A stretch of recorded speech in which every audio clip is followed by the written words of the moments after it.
Numa manhã, o despertar de sonhos inquietantes, Gregório Samsa deu por si na cama, transformado num gigantesco inseto.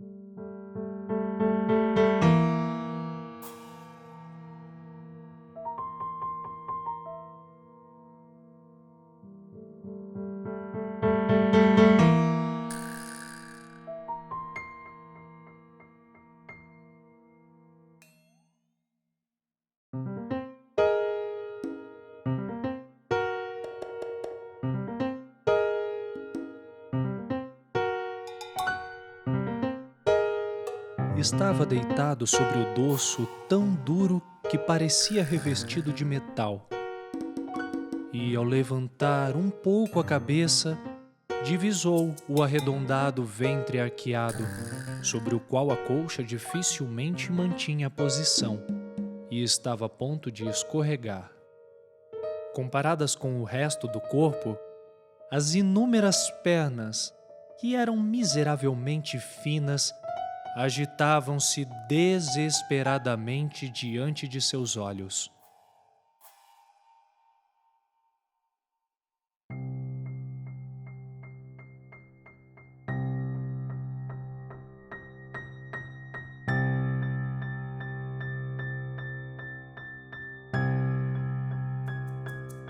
Sentiu uma leve coceira na parte de cima do ventre. Deslocou-se devagar sobre as costas até mais perto da guarda da cama, para poder levantar melhor a cabeça.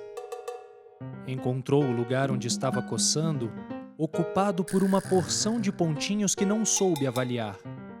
Quis apalpá-lo com uma perna, mas imediatamente a retirou, pois ao contato cometeram-no calafrios.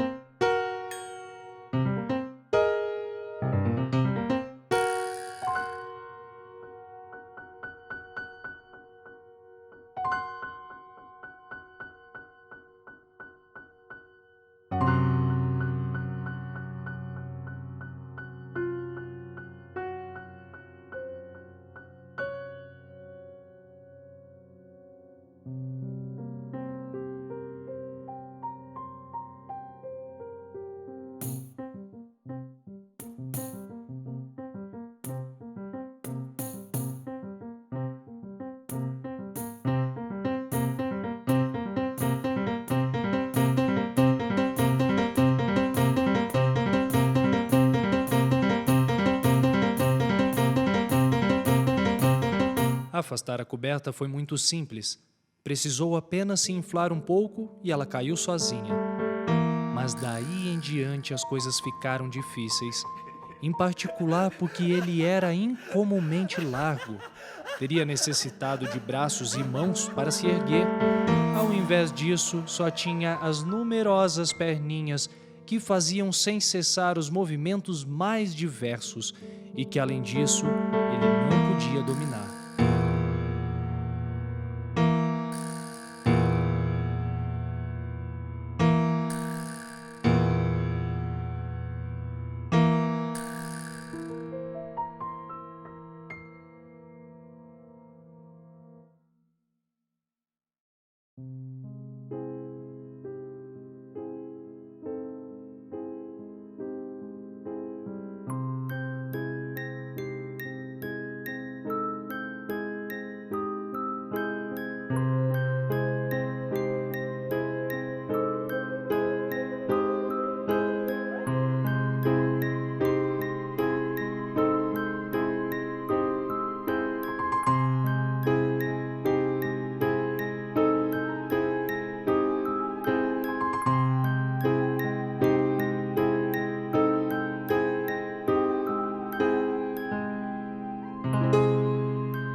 Cristo, seu único Filho, nosso Senhor.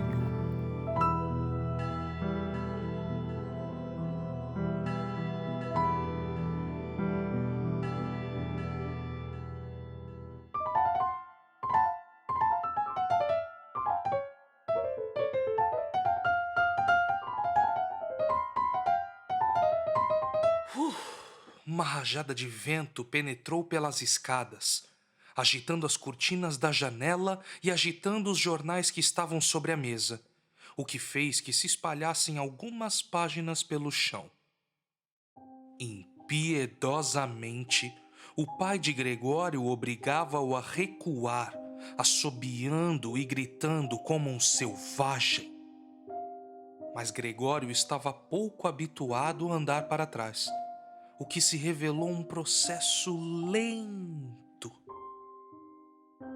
Se tivesse ao menos uma oportunidade de virar sobre si mesmo, poderia alcançar imediatamente o quarto, mas receava exasperar o pai com a lentidão de tal manobra e temia que a bengala que o pai brandia na mão pudesse desferir-lhe uma pancada fatal no dorso ou na cabeça. Finalmente reconheceu que não lhe restava alternativa, pois verificou, aterrorizado, que ao recuar nem sequer conseguia controlar a direção em que se deslocava.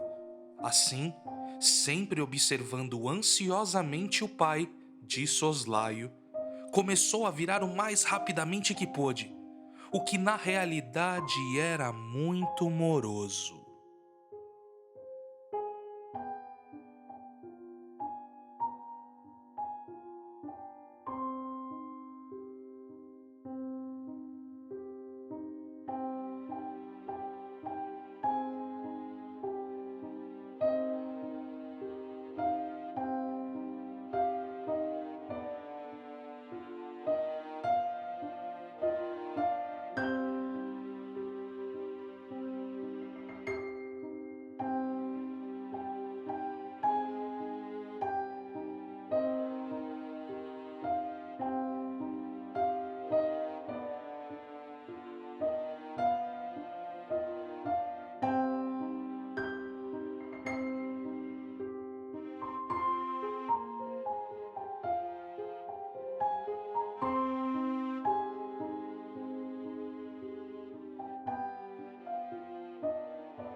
parasse com aquele insuportável barulho.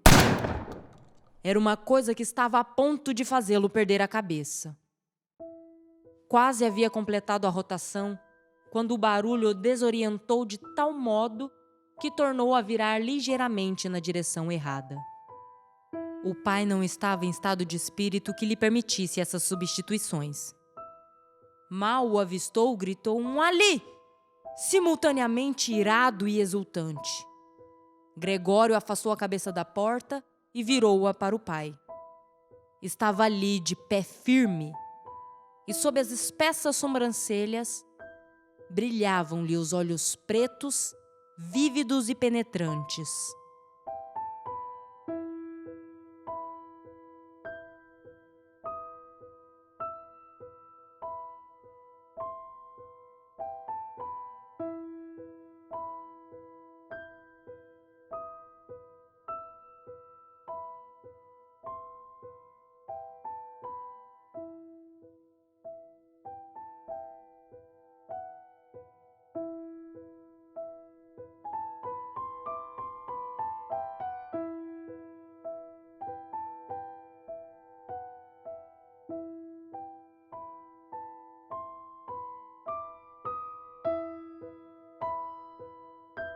Lançou vigorosamente o boné para cima de um sofá no outro extremo da sala e avançou ameaçadoramente para Gregório.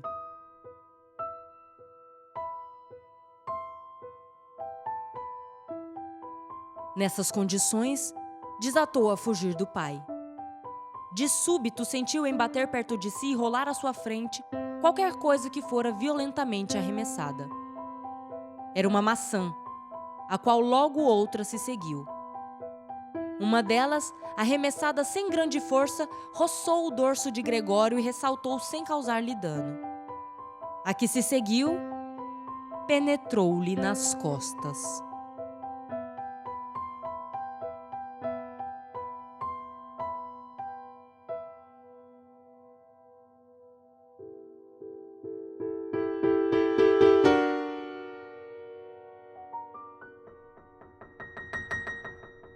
Não tardou em ficar completamente preso, de tal modo que por si só não poderia mover-se.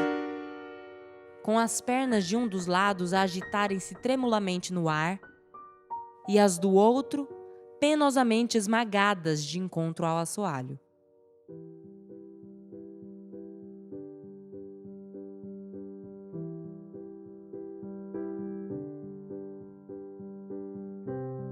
Foi então que o pai lhe deu um violento empurrão, que constituiu literalmente um alívio, e Gregório voou até o meio do quarto, sangrando abundantemente. Empurrada pela bengala, a porta fechou-se violentamente atrás de si. E, por fim, fez-se o silêncio.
Gregório tinha quase a certeza de que os pais e a irmã tinham ficado acordados até então, pois ouvia-os afastarem-se, caminhando nos bicos dos pés. Não era nada provável que alguém viesse visitá-lo até a manhã seguinte, de modo que tinha tempo de sobra para meditar sobre a maneira de reorganizar a sua vida. Na altura em que a ruína tinha desabado sobre o pai, o único desejo de Gregório era fazer todos os possíveis para que a família se esquecesse com a maior rapidez de tal catástrofe que mergulhara todos no mais completo desespero.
sentia-se tão perto desse esquecimento total que só a voz da mãe, que há tanto tempo não ouvia, não lhe permitia mergulhar completamente nele.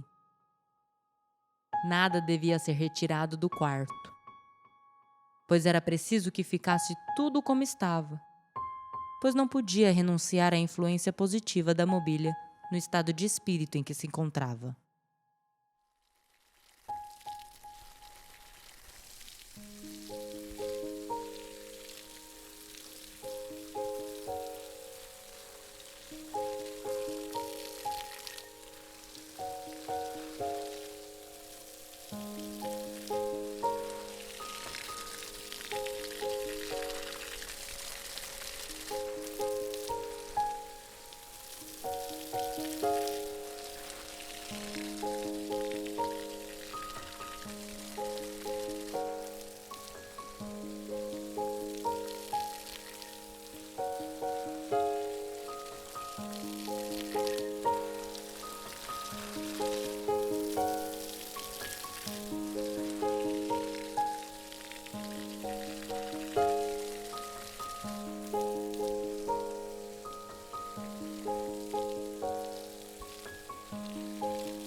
Gregório via-se assim separado da mãe, que talvez estivesse à beira da morte por sua culpa. Consumido pelo remorso, começou a andar para um lado e para o outro, trepando tudo, paredes, mobília e teto. Finalmente, acossado pelo desespero, caiu no meio da grande mesa.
Gregório não tivera a menor intenção de assustar fosse quem fosse, e muito menos a irmã. Tinha simplesmente começado a virar-se para rastejar de regresso ao quarto, Compreendia que a operação devia causar medo, pois estava tão diminuído que só lhe era possível efetuar a rotação erguendo a cabeça e apoiando-se com ela no chão a cada passo.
olhou em volta.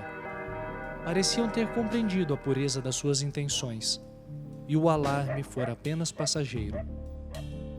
Agora todos em melancólico silêncio.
Gregório percebeu de que a falta de conversação direta com qualquer ser humano durante os meses, aliada à monotonia da vida em família, lhe deviam ter perturbado o espírito.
maçã manteve-se cravada no corpo de Gregório como recordação visível da agressão, que lhe causara um grave ferimento, afetando-o havia mais de um mês.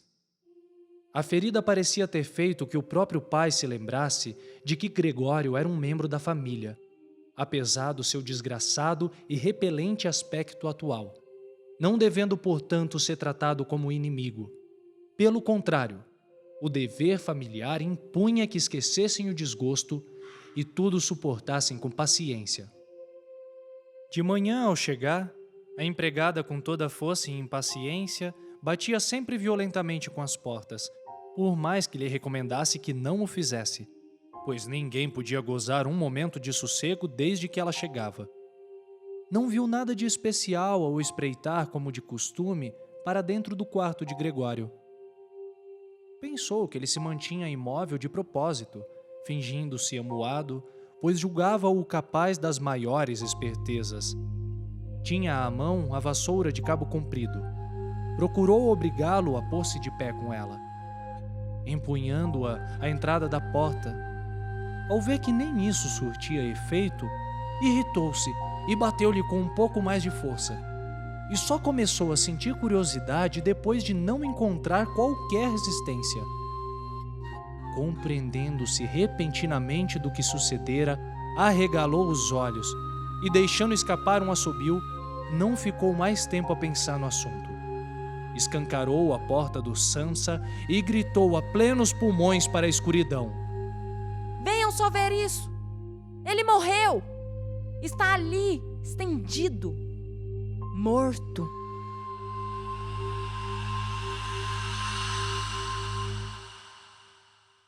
E por fim, fez-se o silêncio.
Numa manhã, ao despertar de sonhos inquietantes, Gregório Samsa deu por si na cama, transformado num gigantesco